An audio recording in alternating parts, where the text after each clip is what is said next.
तो चलिए दोस्तों, आज का पहला क्वेश्चन बनाते हैं। एक व्यापारी अपने माल पर क्रय मूल्य से 25% अधिक मूल्य अंकित करता है और अपने ग्राहकों के बिलों पर 12% छूट प्रदान करता है। उसके द्वारा अर्जित प्रतिशत लाभ की गणना कीजिए। तो क्या बोल रहा है, क्रय मूल्य से 25% अधिक मूल्य अंकित करता है, मतलब एमआरपी कितना 25% अधिक ये करेगा, अंकित करेगा। तो माना सीपी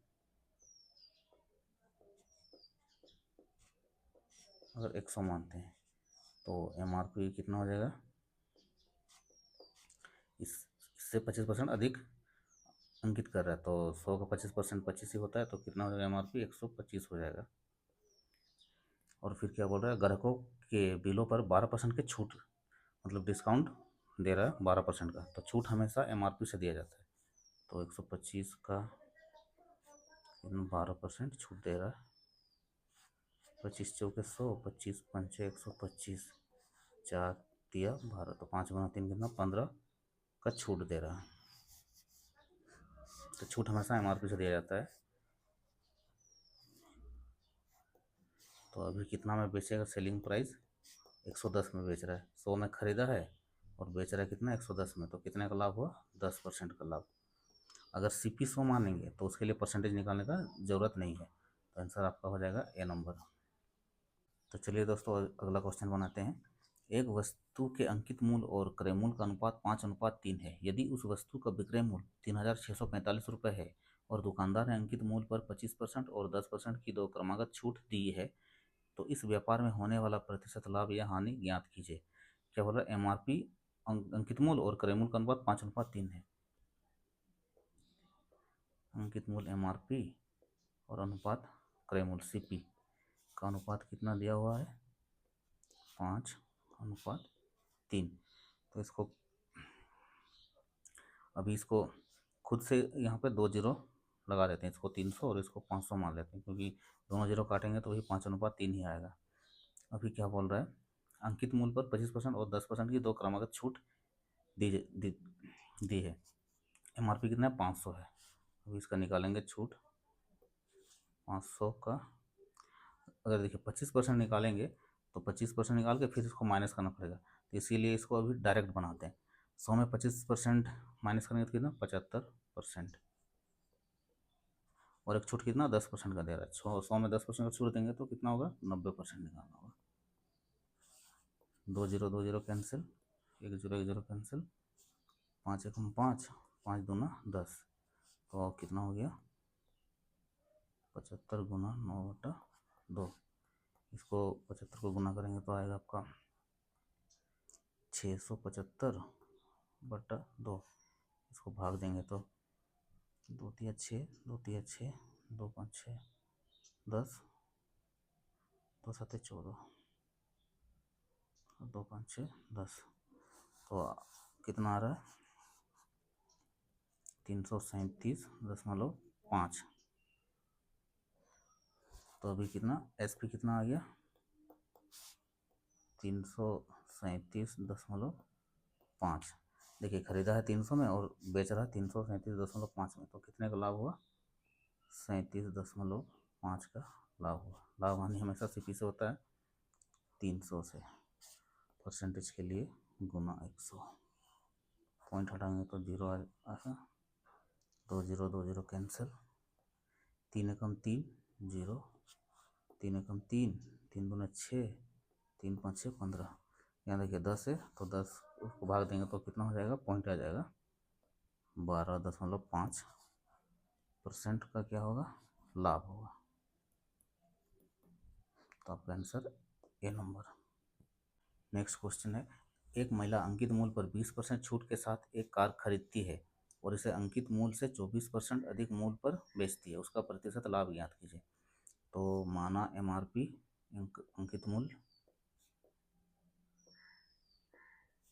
अगर 100 मान लेते हैं इसको, तो क्या बोल रहे हैं, 20% छूट, छूट हमेशा एमआरपी से यह दिया जाता है। तो कितना में खरीदेगा, 100 का 20% 20 ही होता है, तो मतलब 80 में खरीदा।